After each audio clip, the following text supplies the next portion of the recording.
B'siyata d'shmai Shabbat b'shalach tes tu b'shvat itav shechavov.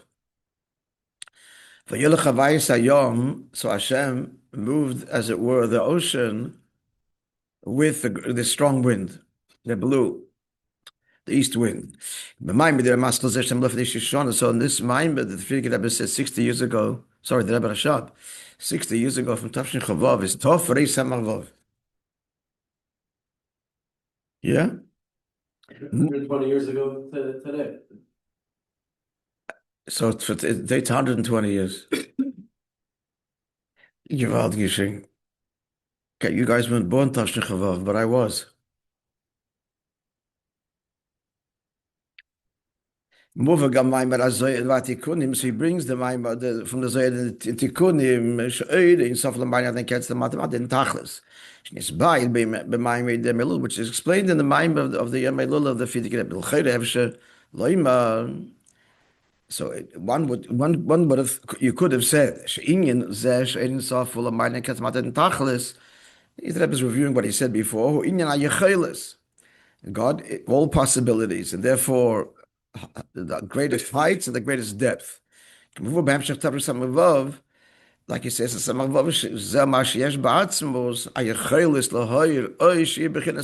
Abish has the possibility in Atzmos to reveal infinitely and endlessly. And also not to reveal. So you might think that this is the dark of Yechelis. That's not so. But we explained earlier in the previous Maimon, the Rebbe says, right? Because there it's all one. That this statement of the Zohar is referring to the level of Yechelis, because Yechelis, you cannot make distinctions. And the Maimon says there is, and a big one. He says there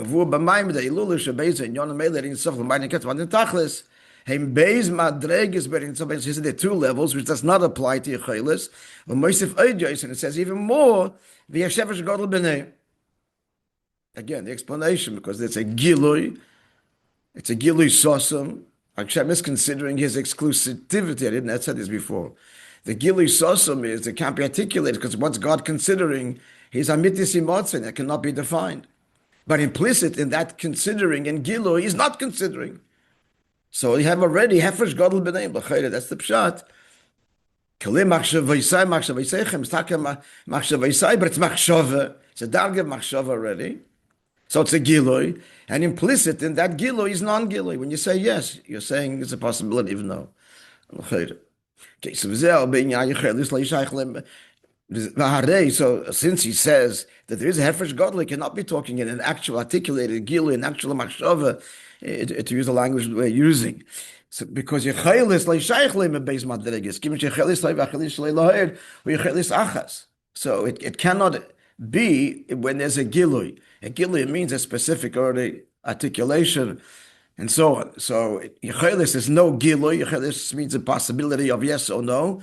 So in the possibility of yes or no, you can't talk about Dargos Efesh Gadol B'nei. The emes is that in Yechelis of the Eibush the Mile, it's not just yes or no. That's all we know.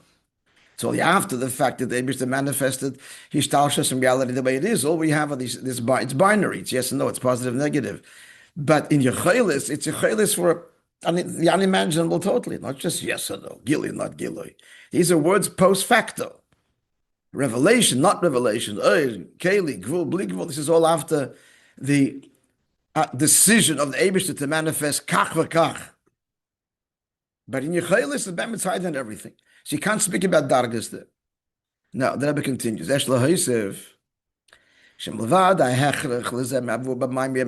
Aside from, we must say, we're talking about not Yechelis, and Yekadaikis Shapir, Rebbe Rashab does not say it in Samach Vav. Doesn't say it.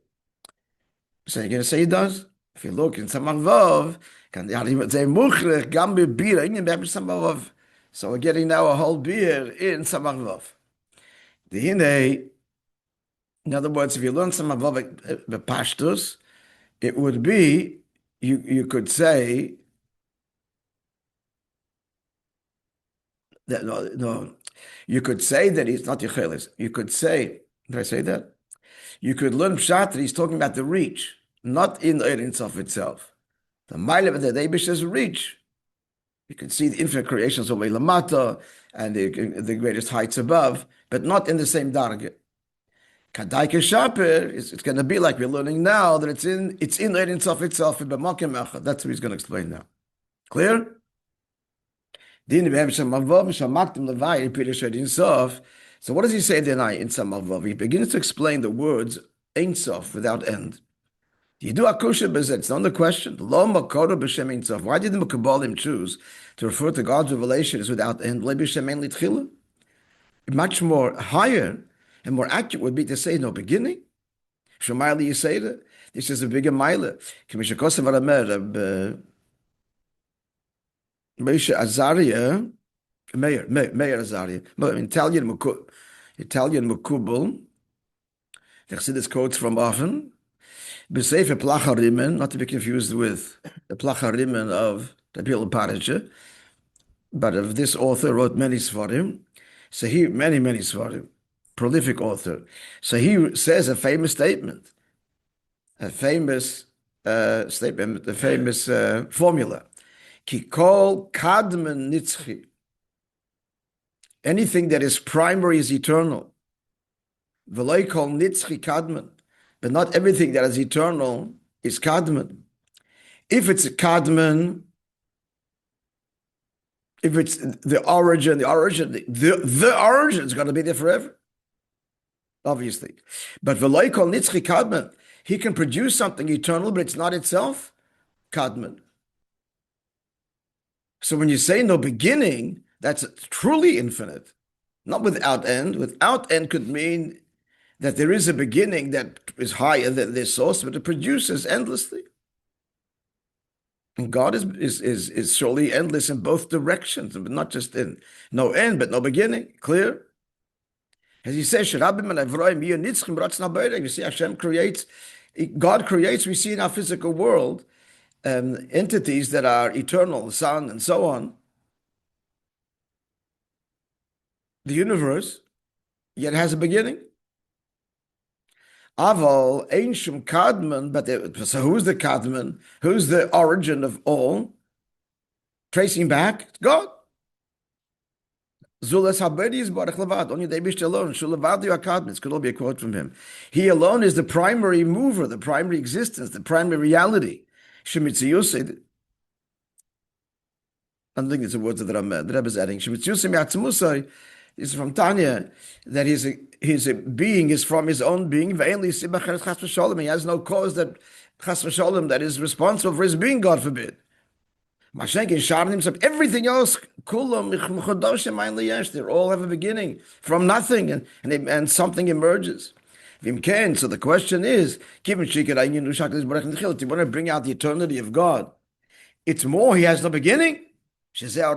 That's only true of God. And nothing else. Everything else does. Although it may not have end, so it has a beginning. We're clear? So the Mekabalim should refer to God. All the Sifri, all the Mekabalim, without exception, they all refer to Hashem as it were as Ein Sof. So the answer is they're not referring to God.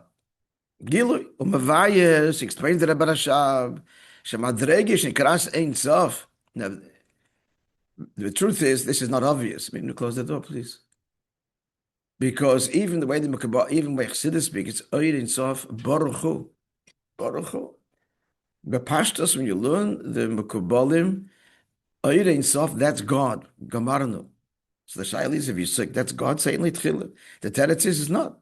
It's not the Eibush to Atzmos. It's the Eibush's revelation. Nonetheless, it's Baruch Hu, of course, because he chooses to reveal himself that way. But that's an Akudah, which the Rebbe is saying. It's not Yechayla, it's not Atzmos, it's Oyer. Varaya, the very language, Ein Sof implies Oyer. And therefore, right, so it's Mukhr from the Rebbe Rashab's own explanation that we're talking Oyer and not in Yechaylas. And it's in that darga, that's two things, not Yechaylas. And in that darga is the Hefresh Gadol B'neiah. So it is two things, he's going to say, Mukhrach, that it's not Yechaylas, it's Oyer. And the two dargas, the 2 points he made in the Maimed. Mavayish madrege shenikras ein sof el ein tchila. Prince explains because this darge which we call ein sof, but not we don't refer to it as no beginning. That's stuck to the oir. Avina yechelis ein the prince oir klal, but yechelis is not oir. Yechelis is possibility, and oir means a revelation of some kind. Yeah. Ki yechelis lahoir sheyesh ba'atzmos. Yechelis says God could reveal or not. Statement that, this all is possible is primary, like his primary being. It's bound up with his very essence.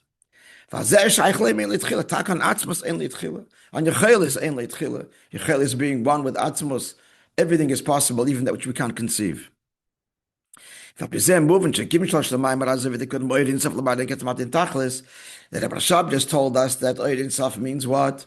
Oir, not Yechelis, not Kadman. So therefore, since the Zohar says that Oir Sof, not that's the language, and he's defined it, is the mind Maraket Madin Tachlis. Oir Sof Daike, and Yakocher Tzarech Lema. So even from the Barashab, he doesn't spell it out in black and white, but it's clear from his whole explanation that it is so. It's like we said in our explanation that I've been saying of the Frierdiker Rebbe. It's not the Darga of Yechelis. Hey mitzad Ein Sof. You can't say because the word Ein Sof. You can't say Yechelis Akadman. Akadmus is Baruch more appropriate would be primary, like God is Ein Litchil, not Ein Sof. Hey mitzad Inyan Oir. We're calling it Oir Ein Sof. So we're talking in Darga.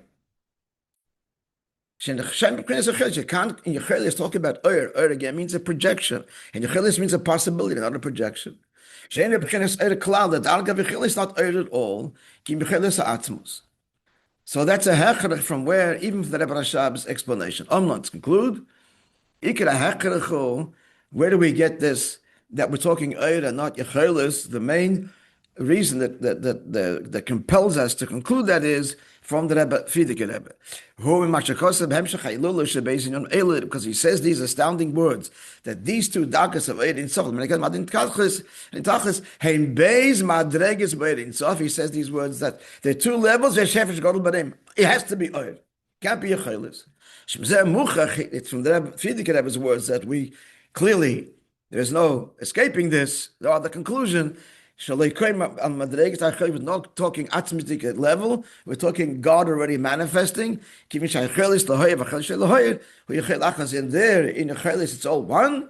And if you're talking about Hefesh Godel and two dargas, then we're talking Oir. As we suggested before, what is it again? I'll repeat it. It's the Eibishter deciding to consider his own exclusivity. So there's a real tenuah here of considering machshava. So it's already tzir, it's already oir.